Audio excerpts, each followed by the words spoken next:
જેમનું આપણે ભાવ પૂજન કર્યું અને વંદના કરી,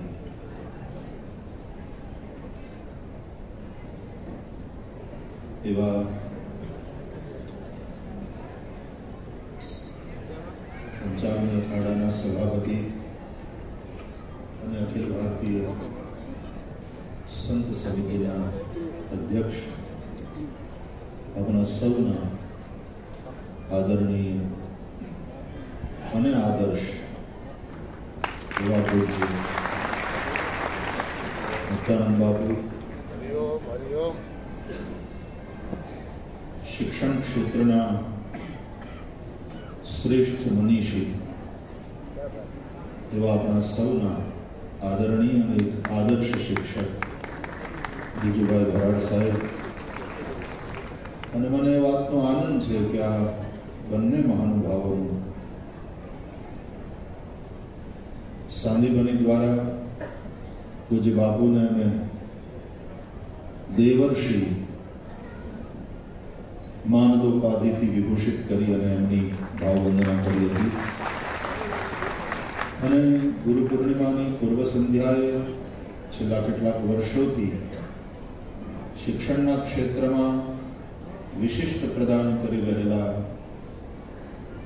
આદર્શ શિક્ષક, ગુજરાતની આદર્શ શાળા અને એ રીતે જેમણે સંપૂર્ણ જીવન શિક્ષણને આપ્યું છે એવા મહાનુભાવને લાઈફ ટાઈમ એચિવમેન્ટ એવોર્ડ અપાતો હોય છે. અને તે અંતર્ગત અમે ભરાડ સાહેબને પણ વંદન સાંદીપની દ્વારા કર્યા છે.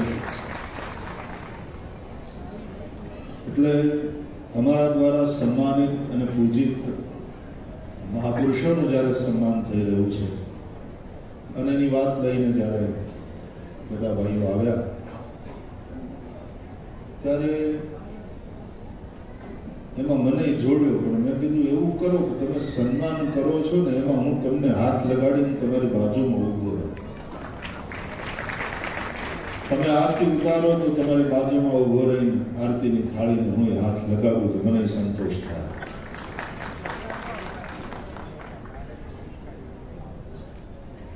તમે તમારી વ્યવસ્થા પ્રમાણે બધું આયોજન કર્યું, બરાબર. મને એમ થયું કે પછી હું ચૂકી ન જાઉં, એટલે એ જ વખતે હું ઊભો થયો અને આરતીમાં તમારી હારવાર જોડાઈ ગયો. ભરાડ સાહેબ પણ ઉભા થયા, કારણ કે આપણે સમગ્ર જ્ઞાતિજનો, બધા જ વર્ણના લોકો જે સંન્યાસ પરંપરાને સૌથી ઊંચું સ્થાન આપી અને એ દ્રષ્ટિથી જોવે છે, આપણે સૌ સંન્યાસ પરંપરાને અત્યારે તો અખિલ ભારતીય સંત સમિતિના પ્રમુખ છે, એટલે એમને આરતી ઉતારો એટલે ભારતના બધા સાધુઓની આરતી ઉતારી, એમને વંદન કરો એટલે ભારતની સંપૂર્ણ સાધુ પરંપરાને આપણા વંદન પહોંચ્યા. અહીંયા ઉપસ્થિત વંદનીય સંત સમાજના સૌ સંતો, આપ સૌ ભાઈ બહેનો સામે બેઠા છો. મને એ વાતનો આનંદ છે કે રાજગોર બ્રહ્મ સમાજ બહુ ઓર્ગેનાઇઝડ સમાજ,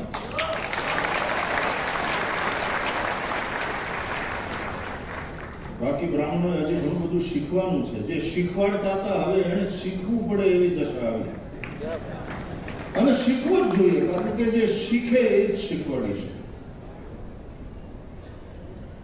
પણ થોડા વર્ષો પહેલા કચ્છી રાજગોર બ્રહ્મ સમાજ દ્વારા ભુજમાં કથાનું આયોજન થયું હતું અને ત્યારે મેં મારી પ્રસન્નતા વ્યક્ત કરી હતી. ત્યાં પણ મેં તો હું સાચું કહું, બરાબર સાહેબ, બ્રાહ્મણો મારી પાસે કથા માંગવા આવે ને એટલે હું બીવું. મને એમ થાય કે હું તમને જમાડું, તમે સામે બેસીને સાંભળો, આયોજનનું લેવા દો.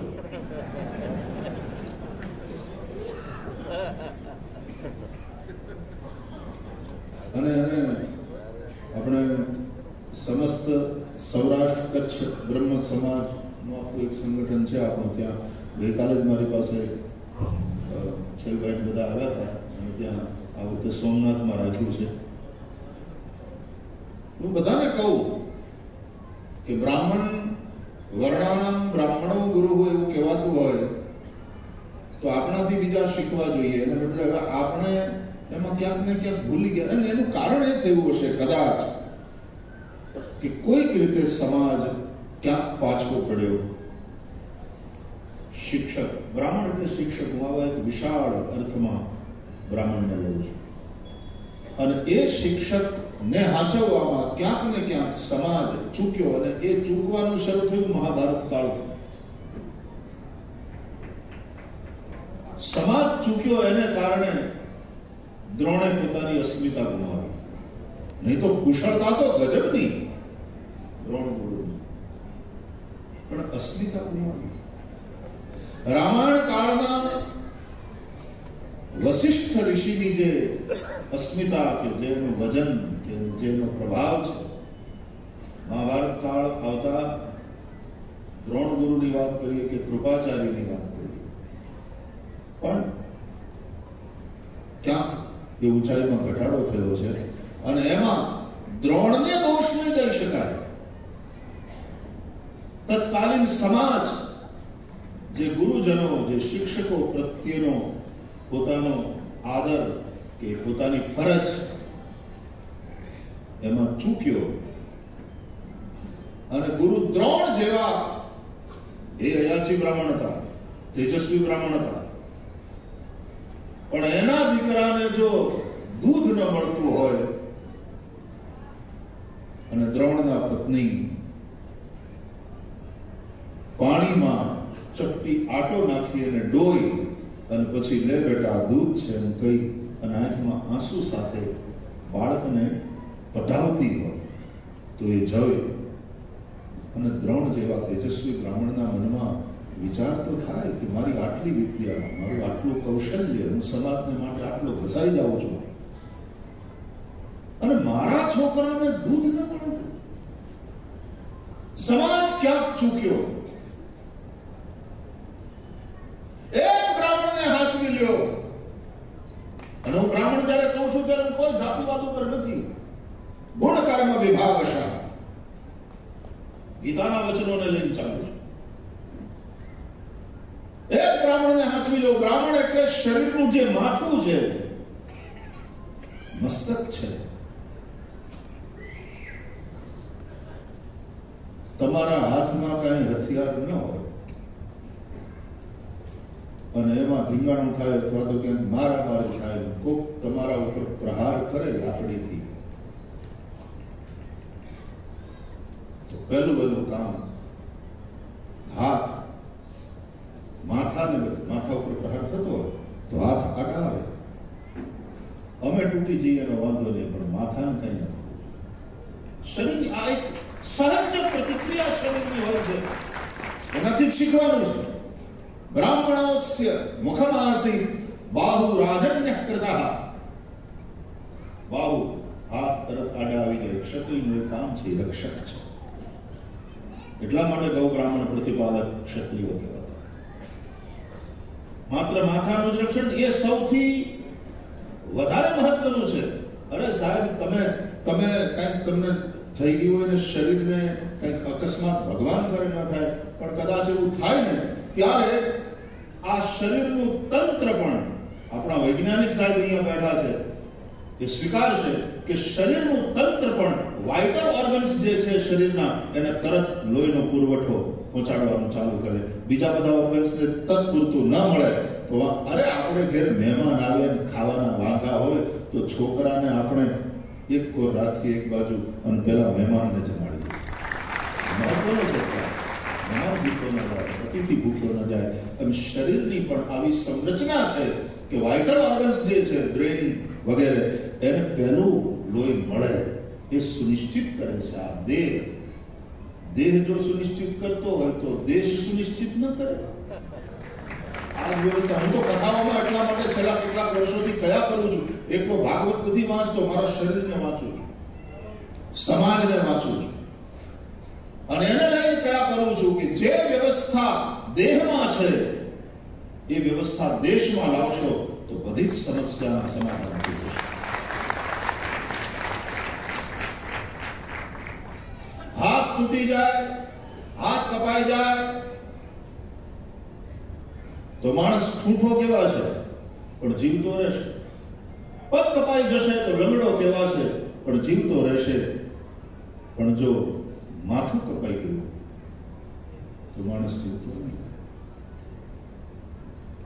એટલે જે સમાજનો શિક્ષક છે, જે બ્રાહ્મણ છે, જે જ્ઞાનની ઉપાસના કરનારો છે, જેના પોતાના જીવનમાં તપ છે, ત્યાગ છે, અને સંપૂર્ણ જીવન જેણે સમાજના ઉત્કર્ષ માટે લગાડી દીધું છે, જે સમાજની ખેવના કરે છે, એને ખોઈ નાખવો સમાજને પોસાય નહીં. અને આવી સમજ જે સમાજ પાસે છે એ સમાજ એ ક્યારેય પતન નહીં પામે. પણ ત્યાં દ્રોણ પોતાની અસ્મિતા ગુમાવે છે તો એમાં તત્કાલીન સમાજે શિક્ષકો પ્રત્યેની, બ્રાહ્મણ પ્રત્યેની પોતાની જે ફરજ છે, પોતાનું કર્તવ્ય છે, એને ચૂકવાનું પાપ કર્યું છે. એ જ દ્રોણ પાસે કૌરવો ભણે છે. દુર્યોધન પણ એનો જ શિષ્ય અને અર્જુન પણ એનો જ શિષ્ય. એની સામે એ જ કાળમાં એક બીજો ગુરુ હતો, ઉજ્જૈનમાં સાંદીપની. પણ શું એ બ્રાહ્મણની અસ્મિતા! અને ત્યાં ભણેલા શ્રી કૃષ્ણ દ્વારકાધીશ, એની પાસે ભણેલો સુદામો રૂપિયા વાળો હોય કે વિદ્યા વાળો હોય, સંપત્તિ અને સત્તા વાળો હોય કે સાધના કરી કરી આંખમાં બ્રહ્મ તેજ આંજી અને અયાચી વ્રત લઈને જીવનારો સુદામો હોય, એ બંને સાંદીપનીના શિષ્ય છે. એ સુદામાને પ્રણામ કરવા પડે. અને એ સુદામો જ્યારે પગપાળો દ્વારકા પહોંચે ત્યારે દ્વારકાધીશે પોતાનું સિંહાસન છોડી અને દોડી અને સુદામાનું સ્વાગત કરવું પડે. એમાં માત્ર કૃષ્ણનો સ્નેહ અને કૃષ્ણની ઉદારતા નથી, એ સુદામાની યોગ્યતા પણ છે, એ સુદામાની પાત્રતા પણ છે. આવો સુદામાને આંગણે આવે ત્યારે દ્વારકા વાળો જો ઊભો ન થાય તો દ્વારકા વાળો ઈ લાજે, એની આબરૂ છે. આ સાંદીપનીના શિષ્ય. બ્રાહ્મણને નીચો પડવા દેશો, આખો સમાજ, આખો દેશ નીચો પડશે. જે દિવસે શિક્ષકને તમે નીચો પડવા દીધો, અરે કદાચ એને ઠેકવું આવે, કદાચ ક્યાંક કોઈ જગ્યાએ લપસી પણ જાય તો તરત એને ટેકો દઈને ઉભો કરો પાછો. બ્રાહ્મણોમાં પણ પતન નથી થયા, પતનના કિસ્સા છે. અને પતનની વ્યાખ્યા છે આપણા શાસ્ત્રોમાં લક્ષ્યથી ચ્યુત થઈ જવું છે. બહુ વિશાળ પરિપ્રેક્ષ્યમાં પતનની પણ વ્યાખ્યા છે. તમે તમારા ગોલને ચૂકી જાઓ, લક્ષ્યથી ચ્યુત થાઓ, એ પતન છે. ત્યારે ખૂબ આદરપૂર્વક અશ્વત્થામા જો હજી આંટા મારે, એ દ્રોણનો દીકરો, આપણે ત્યાં ગયા ને માથે સગડી છે, અશ્વત્થામા જો ક્યાં જોયા છે તો રામ જાણે. પણ કુતેલાને મારવા, નિર્દોષ મારવા, એક ખાલી કોઈ સત્તાના સ્થાને બેઠો છે અને રાજી કરવા હાટું થઈને આ બ્રાહ્મણનું પતન છે. અને એ બ્રાહ્મણ પછી હડકતો રહેશે પશ્ચાતાપ. તો હાથ જેમ માથાને બચાવવા માટે થઈને આડા આવે, પોતે ભાંગી જાય, પોતે કપાઈ જાય, પણ બને ત્યાં સુધી માથાને કઈ ન થવા દે એની કાળજી રાખે. અરે કઈ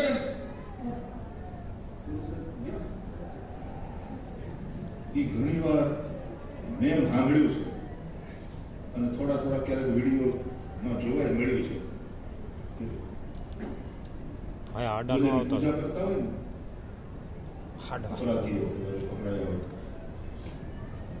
પછી તે દંડાવળી કરે આમ મારે ને તો આમ હાથ આવી જાય એટલે હાથ હાડા આવે એ સાહેબ રહેવા દો તમારી ગા સાહેબ રહેવા દો સાહેબ એમ કરીને હાથ પગને બની એમ ક્ષત્રિય દરેક વર્ગની રક્ષા આ હાથ છે આ બાબુ છે પણ સૌથી વધારે મહત્વનું માથું આખું જે તમારા બોડીનું માસ છે એ બોડી માસમાં શરીરનું જે દળ છે એમાં ટોટલ કેટલો હિસ્સો માથાનો બહુ ઓછો ને સાહેબ બહુ ઓછો બોડી માસમાં શરીર મસ્તકનો હિસ્સો કેટલો બહુ ઓછો 85 કિલો ઘણા તો નરવા ભગવાનની દયા હોય તો 90 ઠાકોરજીની દયા હવે ઈ આપણું જે વજન હોય એમાં માથાનું વજન કેટલું સાહેબ જેના વગર ચાલે નહીં અને જેનો બોજો ઓછામાં ઓછો હોય એનું નામ બ્રાહ્મણ સમાજને જેનો ઓછામાં ઓછો બોજો લાગે અને જેના વગર ચાલે નહીં એવું મહત્વનું જે કામ કરે એનું નામ બ્રાહ્મણ એનું નામ શિક્ષક અહીંથી બધું સંચાલન થાય બધા મહત્વના ઇન્દ્રિયો નેત્ર હોય કે શ્રોત્ર હોય કે નાસિકા હોય કે જીહવા હોય બોલવાની વાત આવે ત્યાં મુખ હોય બધા એટલે શિક્ષા રક્ષા અર્થ અને સેવા આ ચાર વર્ણના જે ચાર અને આ ચારે શક્તિ છે સર્વિસ સેક્ટર સાહેબ કેવું શક્તિ વાળું આજે કોઈ ફેક્ટરીની અંદર મજૂરો હડતાલ ઉપર ઉતરી ગયા સંગઠન કરીને જો એના હિતોની રક્ષા ન થઈ અથવા તો એના હિતોની ઉપેક્ષા કરવામાં આવે અને માગણી મૂકે અને એની ઉપેક્ષા થાય અને જો હડતાલ ઉપર ઉતરી જાય શક્તિ છે ને એની પાસે બેંક યુનિયન બધા ઘણી વાર હડતાલ કરે બીજા હડતાલ કરે આ હડતાલ વાળું શસ્ત્ર તો ગાંધી બાપુએ જોરદાર આપ્યું આપણને એટલે ગાંધી બાપુની હડતાલ નરસિંહ મહેતાની કરતાલ અને સ્વામિનારાયણનું વડતાલ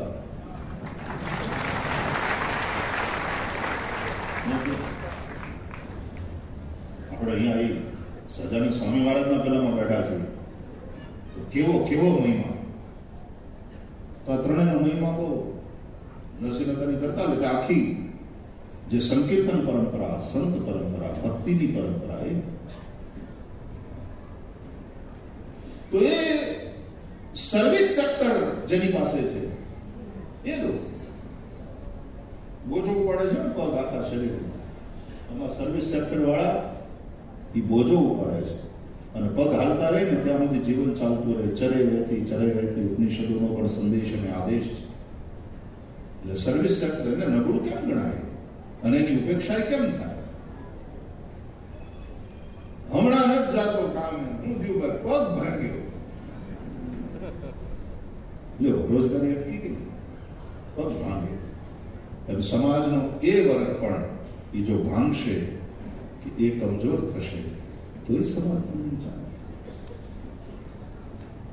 પચતું બંધ થઈ જાય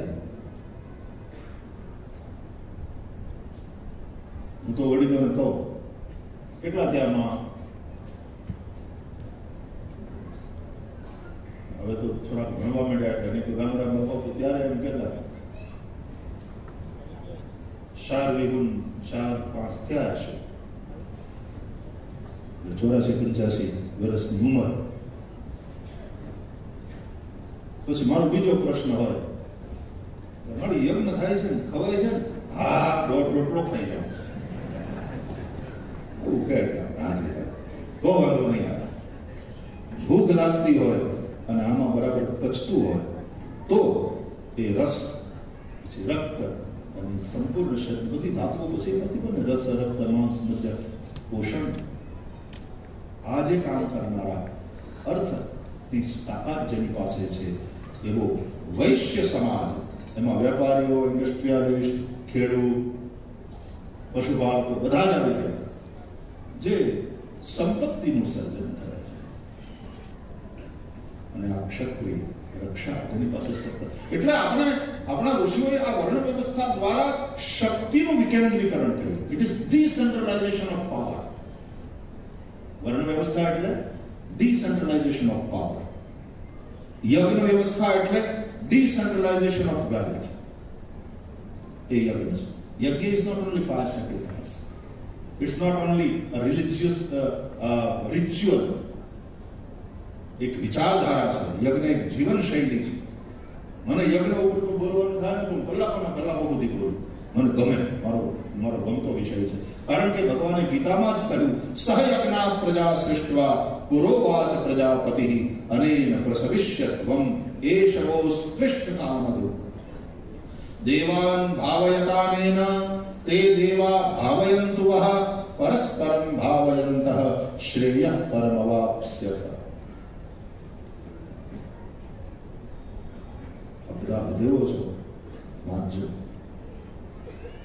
બ્રાહ્મણોની પાસે આ જ્ઞાન, બ્રાહ્મણોની પાસે આ કૌશલ્ય હોવું જોઈએ. બધા વર્ણનો ગુરુ છે બ્રાહ્મણ. વર્ણાનામ બ્રાહ્મણો ગુરુ. ઈ બધાય એને બ્રહ્મ ભોજન માટે નોતરે લાડવા ખવડાવે એ હાટું નહીં, પણ દરેકે દરેક વર્ણના લોકોની એમની જે ફરજો છે, એમનું જે કામ છે, એ બધું એને શીખવાડે. અને ક્યારે શીખવાડી શકે? જ્યારે પોતાને આવડતું હોય ત્યારે. એટલે બ્રાહ્મણને હાથમાં ઝાડુ લેતા આવડવું જોઈએ સાહેબ. હું મારા છોકરાઓ અમે લઈએ છીએ સાંદીપની. અમે એકવાર ગામ વાળવા ગયા હતા. અમે અમારો આશ્રમ તો વાળીએ છીએ, ગામ વાળવા ગયા હતા. એટલા માટે તે ક્લીન ઇન્ડિયા મૂવમેન્ટનો ગુજરાતનો એમ્બેસેડર બનીને, કારણ મને ગમતી પ્રવૃત્તિ કથાની હારો. અને કથા એટલે કથા એટલે કચરો વાળવાની જ પ્રવૃત્તિ છે.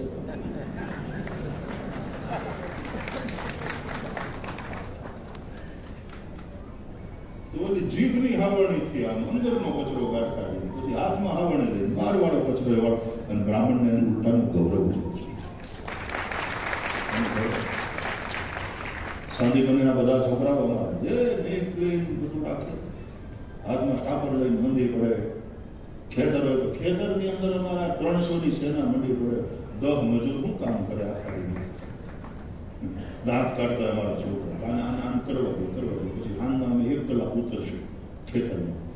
અને 1 કલાક ખેતરમાં ઉતરે ત્યાં કાંકરા બાકરા જે ટાર્ગેટ હોય કે આજે આપણે આ ખેતરમાંથી કાંકરા કાઢવાના છે, મોટા મોટા સાઈઝ બતાડી દેવામાં આવે. અને પછી આ જે 300ની સેના છૂટે સ્વામીજી.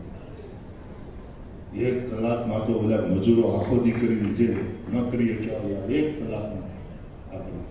ગઈકાલે જ અમારે ત્યાં ચર્ચા, ગઈકાલના ફંક્શનમાં ચર્ચા હાલતી હતી. ત્યાં મેં જ કહ્યું, શિક્ષણમાંથી જો શ્રમને કાઢી નાખશો તો શિક્ષણ મળતું થઈ જાય. આપણે શ્રમનું મૂલ્ય ભૂલવા માંડ્યા.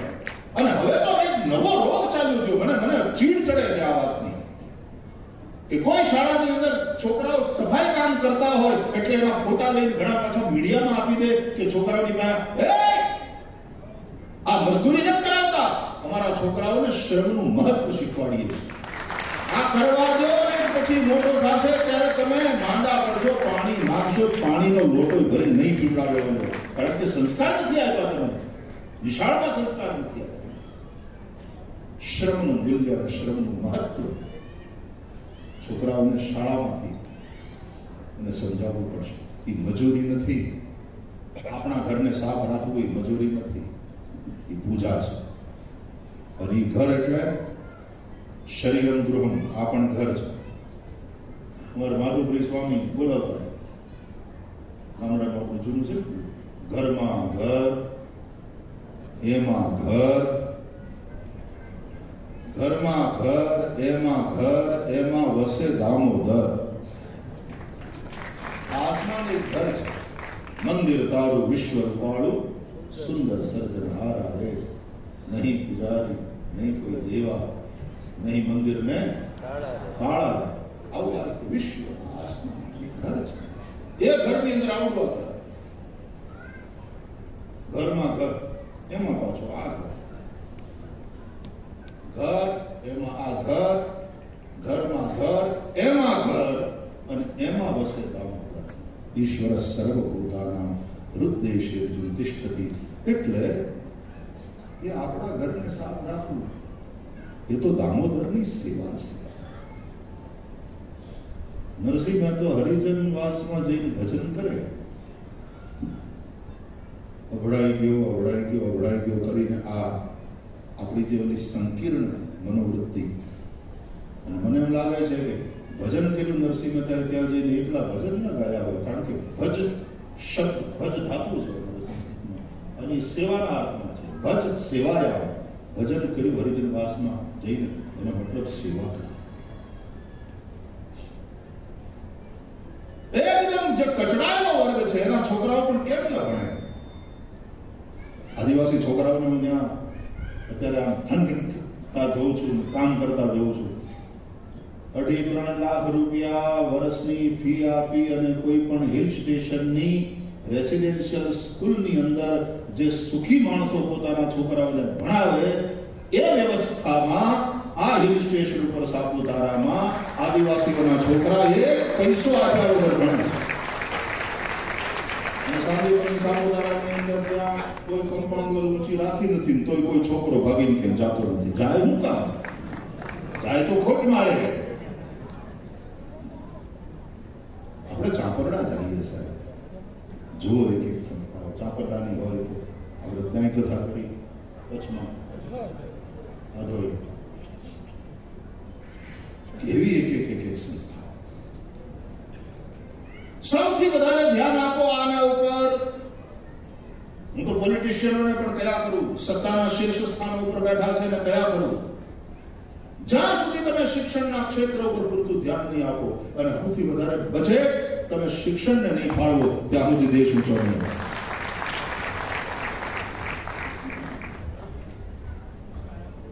આદરણીય મોદી સાહેબે પણ ત્યારે કહ્યું હતું કે અમારા ફંક્શન હતું ત્યારે, ભાઈ બીજે ક્યાંય નોકરી ન મળે કે હું આવવા નથી કે આ નથી, પછી પીટીસી કરી નાખ્યો, બીજું કર્યું, પછી શિક્ષણ, એવા બીજે બધેથી રિજેક્ટેડ અને વધુ ઘટ્યું એ શિક્ષણના ક્ષેત્રમાં આવશે ત્યાં સુધી શિક્ષણમાં ભલી વાર આવવાની નથી. પણ મારે શિક્ષક જ થવું છે. My first choice is becoming a good teacher.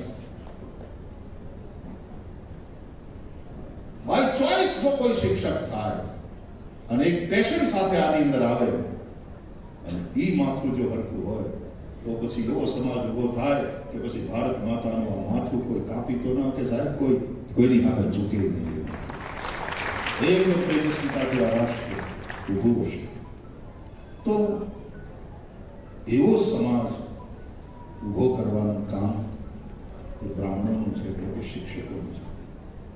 આપણે રાજકોટ બ્રહ્મ સમાજના એક વિશિષ્ટ આગેવાનનું સન્માન કર્યું છે એમ નહીં, એક આદર્શ શિક્ષા ગુરુને આપણે વંદન કર્યું.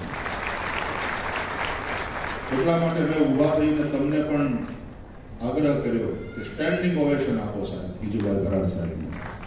એમણે જે કર્યું છે એમ નહીં, ભૂતકાળ તો વાત જ નહીં, એ જે કરી રહ્યા છે અને હજી તો કરવાના છે, જે સાહેબ કાર્ય માટેનું પેશન, કાર્ય માટેનો પ્રેમ અને જીવન માટેનો પ્રેમ જો શીખવો હોય ભરાડ સાહેબ પાસેથી શીખો.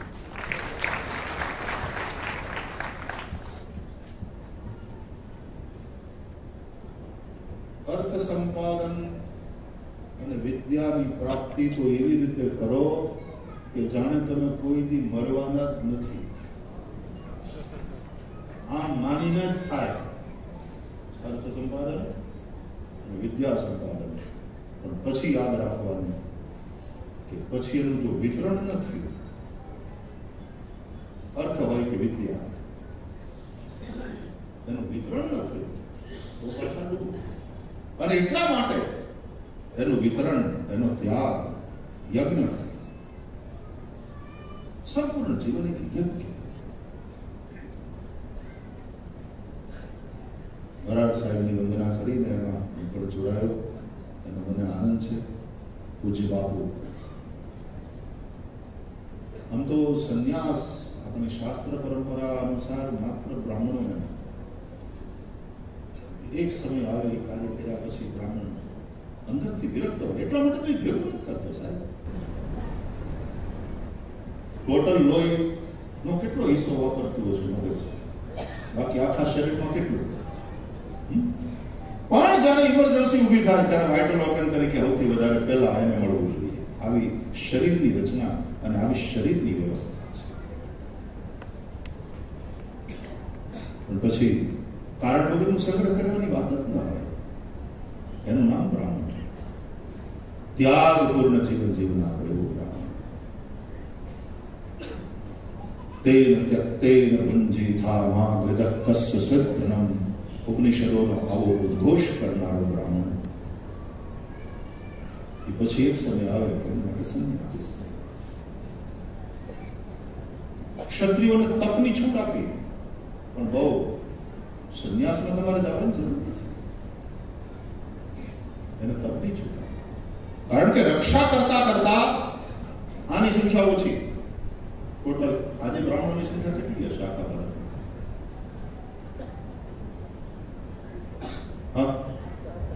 8%. કેટલું જશે?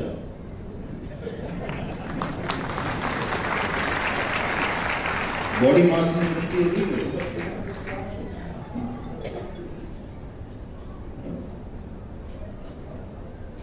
એટલે એક સમય આવે એટલે એ પછી એ સંન્યાસ લે.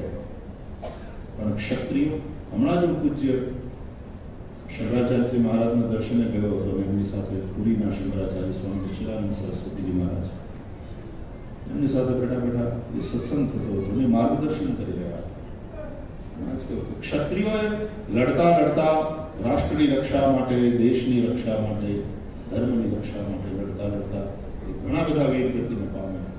એટલે એ જો બહુ સાચું થાય ક્ષત્રિય સમાજને એને કહું છું, વૈશ્યોને એમ કહ્યું તમારે સાધુ થવાની જરૂર નથી, તમે છૂટા કરો.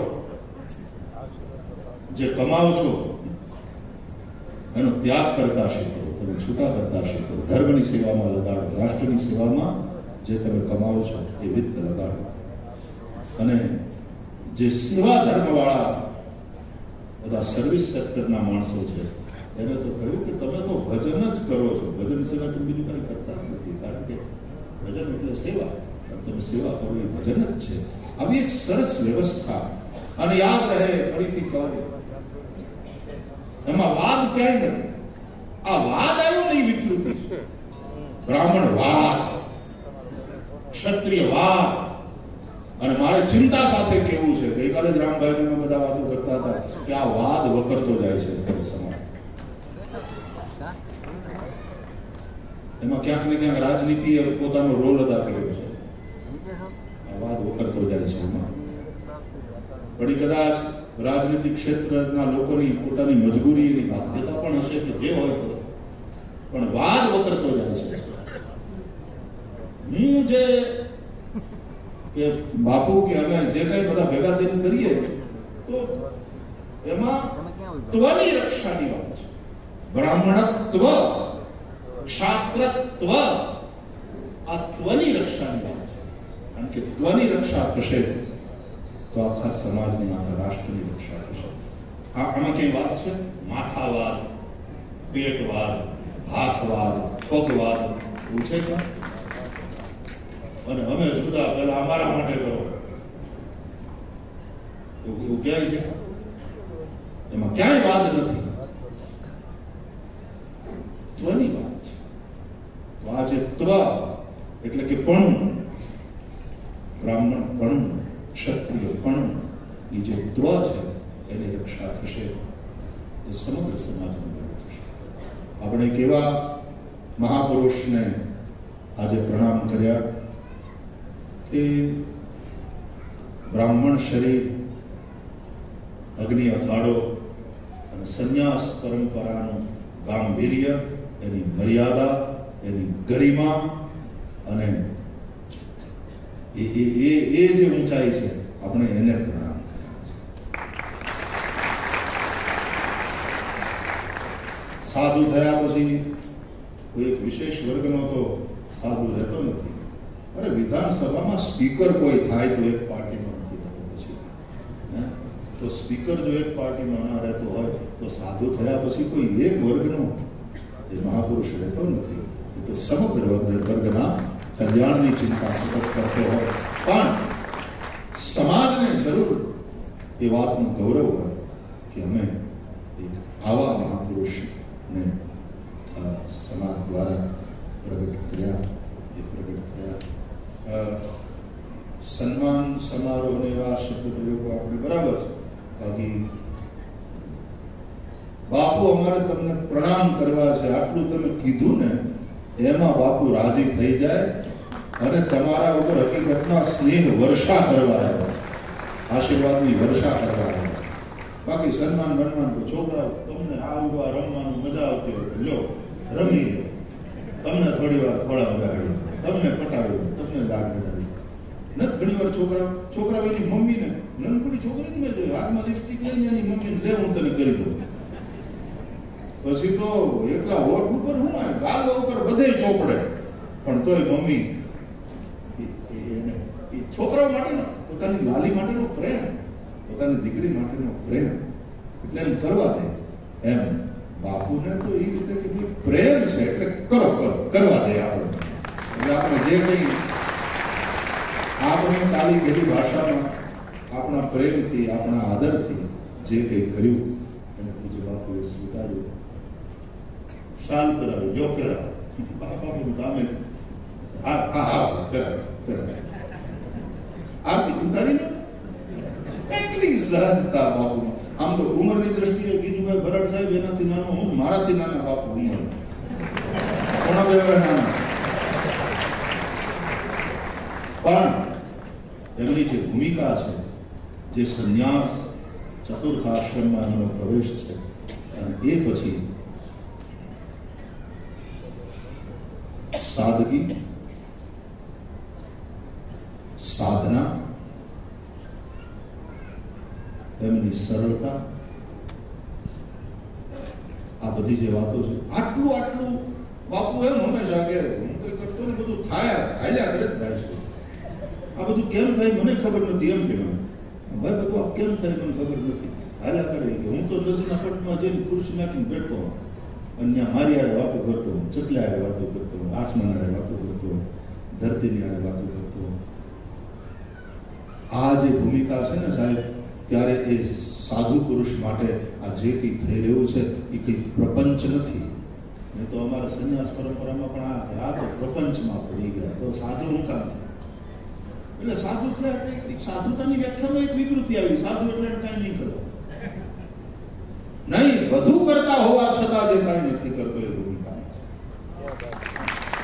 બધું જ કરતો હોવા છતાં હું કાંઈ નથી કરતો. આ બધું થઈ રહ્યું છે અને પોતાની મોજ, પોતાની મસ્તી, પોતાની અનુરક્તિ હોવા છતાં અનાસક્તિ, આ અનુરક્તિ ને અનાસક્તિ બે ભેગા હાલે અને પોતાનો આનંદ એકદમ અકબંધ રહે, પોતાની મસ્તી અકબંધ રહે. મેં પૂજ્ય બાપુમાં એ આનંદને અને મસ્તીને અકબંધ જોયા છે, અખંડ જોયા. અને એટલા માટે એ તો હું કરું એ વાત આવે ત્યાં પ્રપંચ આવે. નરસિંહો કહે છે હું કરું એ જ્ઞાન હતા શકટનો ભાર જેમ શ્વાન તાણે. હું કઈ કરતો નથી, આ બધું થઈ રહ્યું છે અને એ જેને કારણે થયું આત્મા કરતા છે છતાંય એના વગર કંઈ થતું નથી. એ ચૈતન્ય વગર કંઈ થતું નથી અને છતાંય ચૈતન્ય કંઈ કરતું નથી. આવી એક ભૂમિકામાં પૂજ્ય બાપુના પ્રેરણાથી, એમના આશીર્વાદથી, એમના માર્ગદર્શનથી કેટલી જગ્યાએ કેટલા કાર્યો થતા. મને પૂરી ખબર તો છે ને, ઘણી વાર બાપુ વાતો કરતા હોય ત્યારે હું હમણાં સહજ રીતે વાત કરે ને એટલે હું આંખ્યું થોડીક આમ પોળી કરું એટલે સમજી જાય કે ભાઈને ખબર નથી. આપણે હમણાં ગાંધીનગર હાલે છે આ ભાઈ મોકલી દીધી છે, એ ભાઈ કરે છે. ત્યારે મને ખબર ઓહો વળી પાછી કેટલી શાખાઓ અલગ ફૂટતી જતી હોય અને છતાં પોતાની એક અનુરક્તિ અને અનાસક્તિને અકબંધ રાખી અખંડ આનંદમાં બિરાજ બિરાજતા પૂજ્ય બાપુની આજે આપણે ભાવના કરી. તમારું આ ઓર્ગેનાઇઝ વેમાં જો મને આ ગમે રાજકોટ બ્રાહ્મણ સમાજ તમે જે વેલ ઓર્ગેનાઇઝ છો, અહીંયાનું પણ જે રીતે તમે બધી વ્યવસ્થા કરી, એક આવતા જાઓ, 2 જણા એક હાથમાં શાલ રાખો, બીજાના હાથમાં હાર રાખો, ફટાફટ પહેરાવી દો, વાહ વયા જાઓ, તરત ફોટા લેવાઈ જાય, હવે ઉતરી જાઓ, હવે આગળનું ચાલે. The way you people are organized, that makes me happy and proud. રાજગુરુ કચ્છી બ્રહ્મ સમાજની પણ કથા યાદ આવે છે અને તમારા આયોજનો યાદ આવે છે અને એટલા માટે ખાલી સાંદીપલ્લીમાં રાજગુરુ બ્રહ્મ સમાજના છોકરાઓ ત્યાં તો અમારે આવે એટલે બધા ત્વની અમે પૂજા કરીએ અને ત્વને પ્રગટ કરવાની વાત કરીએ, પણ એક વસ્તુ તોય મારે સ્વીકારવી પડે કે આ છોકરાઓમાં જે સેવા ભાવ અને જે ઓર્ગેનાઇઝ લેવા જે મેનેજમેન્ટની સ્કિલ છે,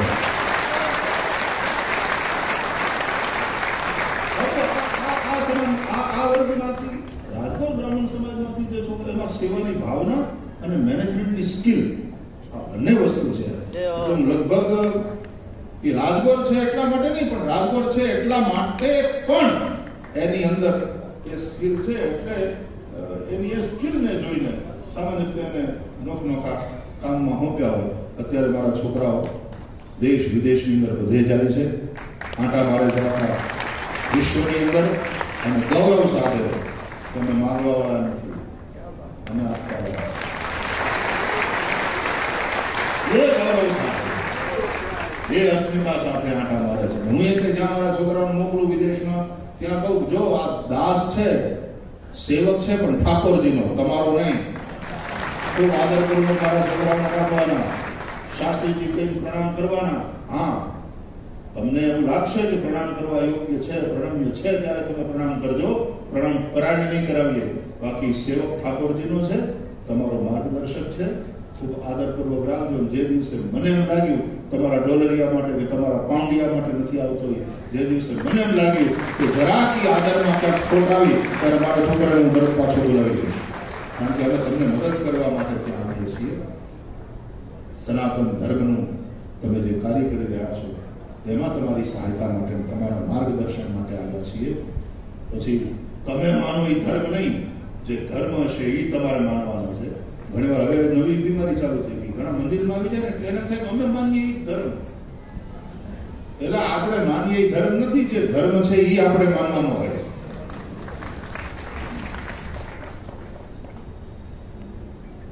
તો આવી એક તેજસ્વીતાથી મોટાભાગના છોકરાઓ વિશ્વ આખામાં વિચરણ કરે છે. મને એનો આનંદ છે અને એમાં આપ સૌનો પણ ભાવ અને સેવા સહયોગ છે. હું ભગવાન શ્રી હરિને પ્રાર્થના કરું છું. રાજગુરુ બ્રહ્મ સમાજ માટે મને જેમને મારી પ્રસન્નતા વ્યક્ત કરી, આવા ઓર્ગેનાઇઝ વેમાં ખરા અર્થમાં વર્ણામ બ્રાહ્મણો ગુરુ, બધા જ વર્ણની સ્કેલ તમારી પાસે હોય અને એ રીતે કામ કરતા હતા. મને ફરીથી એકવાર બરાડ સાહેબને પ્રણામ કરીને પછી મારી વાતને વિરામ આપું કે એમની પાસે હજી તો આ ભવિષ્યની કેટલી બધી યોજનાઓ છે. હો દીકરીઓ માંગી, હો દીકરાઓ માંગ્યા, અને એમણે કેટલું કરવું છે સમાજ માટે. અને મને બરાડ સાહેબની જે બીજી વસ્તુ ગમે, અમારી એવોર્ડ ચેન સમિતિના પણ એ બહુ મહત્વના મેમ્બર છે, એટલે આમ તો એ જ બધું કરે છે. ખાલી બાજુ બેઠો આપણે વાતો કરતા હોઈએ, બાકી ટોટલ કામ એનું સવાલ બાપુને માટે ત્યાં જઈને ત્યાં બાપુ આ વ્યક્તિનું કામ કેટલું બધું છે. અને ખરેખર બિઝી માણસની પાસે જ આટલો ટાઈમ, નવરા હોય ને એને પણ ટાઈમ નહીં. સાહેબ જયારે વાત થાય ત્યારે મને સાહેબ જ છે, હું આવી જાય. આપણે અમદાવાદ મળીએ, હા અમદાવાદ મળીએ, પોરબંદર મળીએ, હા પોરબંદર મળીએ. અને હું આજે યાદ કરી લઉં સ્વર્ગીય ભગવદીયા ચંપાબેનને, આપણી વચ્ચે નથી અત્યારે, પણ એમની શક્તિ બની સતત એમની, અને એમની ગુરુ નિષ્ઠા જુઓ કે ગુરુ સ્થાનમાં હતા ત્યારે જ એમણે શરીર બરાબર ત્યાં એમનું શાંત થયું પૂજ્ય બાપુની ઉપસ્થિતિમાં. તો હજી એમની પાસે કેટલી યોજનાઓ છે. થાક્યા વગર પૂર્વન નેવેહ કર્માણી જીવી વિષય છતમ સમાહ, જે ઉપનિષદનો ઉદ્ઘોષ છે એને જીવી રહ્યા છે. સાહેબ ફરીથી આપ શતાયુ થાવ એવું અમે અમારા સ્વાર્થ માટે થઈને પ્રાર્થના કરીએ. અને પૂજ્ય બાપુને વારંવાર પ્રણામ કરીએ કે બાપુ બધું જ કરતા હોવા છતાં અમારી અનાસક્તિ, અનુરક્તિ અને આનંદ અખંડ રહે તમારે જેમ એવા અમને આશીર્વાદ આપો. મારી ખૂબ ખૂબ પ્રસન્નતા વ્યક્ત કરું છું અને આ બંને મહાનુભાવોના ભાવ પૂજનમાં તમે મને હાથ લગાડવા દીધો આરતીનો, એના માટે થઈ અને ખૂબ ખૂબ તમને સાધુવાદ પ્રણામ. જય